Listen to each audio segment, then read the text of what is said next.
So, I'm 22, so I'm probably gonna be naive, right? no, why aren't you 60? Why aren't you 60?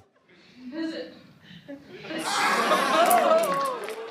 And you, why can't you identify as 60? What is the problem with you identifying as 60? it's not the same as gender. You can't just. You're right. Age is significantly less important than gender. You can't magically change your gender. You can't magically change your sex. You can't magically change your age. Let's talk about one of Ben Shapiro's most well-known exchanges, an interaction with a student about transgenderism. It's a perfect snapshot of the modern culture war: emotion versus logic, ideology versus biology, and subjective feelings versus objective reality. How do you say that some people don't have privilege when you basically just said that trans people aren't valid? They're not a thing. They're just girls pretending to be boys or boys pretending to be girls. Okay. Like, okay. Oh, someone's excited. Okay. Sex is biological, but gender is a completely different thing. No, gender is not disconnected from sex. So, It's not completely disconnected, but it's still a cultural thing. It's still from society. It's still okay, in the mind. no, it is not in the mind. Okay, you're not a man if you think you're a man. And I didn't say pretending, or if I did, I shouldn't have said pretending. Let me You amend. said playing. Okay, I said a boy who thinks he's a girl. That's the usual phraseology I use. Not playing. I usually say a boy who thinks he's a girl or a girl who thinks he's a boy, which is technically what we're talking about here. As far as the actual psychological issues at play, it used to be called gender dysphoria or gender identity disorder. Now they call it gender dysphoria. The idea that sex or gender are malleable is not true. Okay, and I'm not denying your humanity if you're a transgender person. I am saying that you are not the sex to which you claim to be.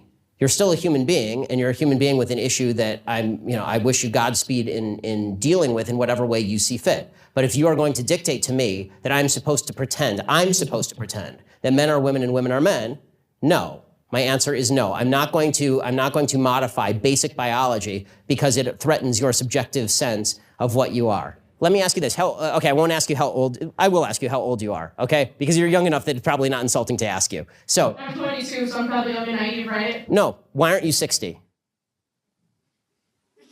Why aren't you 60? Because it, And you, why can't you identify as 60? What is the problem with you identifying as 60? it's not the same as gender. You can't just. You're right. Age is significantly less important than gender. You can't magically change your gender. You can't magically change your sex. You can't magically change your age. The point is, if you can change your biological sex with a declaration, why can't you change your age, your height, your race? We've opened a Pandora's box, folks. You can still legally change it. People recognize You can't legally change your age, by the way.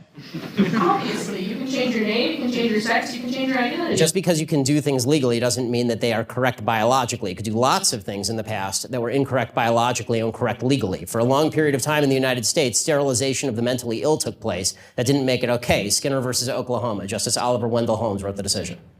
Right. I still don't understand how you accepting these children that are have gender. It's not a matter of open-minded and accepting. I want them to get treatment that they see fit, but that's not involving me. The idea behind the transgender movement as a civil rights movement is the idea that all of their problems would just go away if I would pretend that they were the sex to which they claim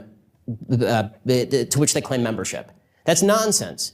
If truth is whatever anyone feels it is, then there is, well, no truth. And once you abandon truth, you abandon everything that keeps civilization intact. Objective law, science, language, even, common sense. Civil rights movements used to be about equality under the law, treating everyone fairly. Now it's about demanding that others participate in your personal self-conception, or else be destroyed. You can live however you want. You can identify however you want. You can dress, talk, and believe however you like. That's freedom. But what you don't have the right to do is force the rest of us to lie for your comfort. That's not liberty, that's tyranny. And here's the irony. The same people who scream about my truth and personal identity are the ones who want to use government, schools, HR departments, and big tech to punish anyone who refuses to play along. Ben Shapiro didn't destroy that student because he was rude. He didn't win that exchange because he was louder or meaner. He won because he stuck to the truth. And the truth, folks, doesn't care about your feelings. Biological reality is not up for debate. It never has been. The only question is, how long will we keep pretending it is? Let me know what you think in the comments below. Are we living in a post-truth society, or can we still pull back from the edge? And if you like this breakdown, hit that like button, subscribe, and don't forget to share this with someone who's still got their head on straight. Until next time, stay strong.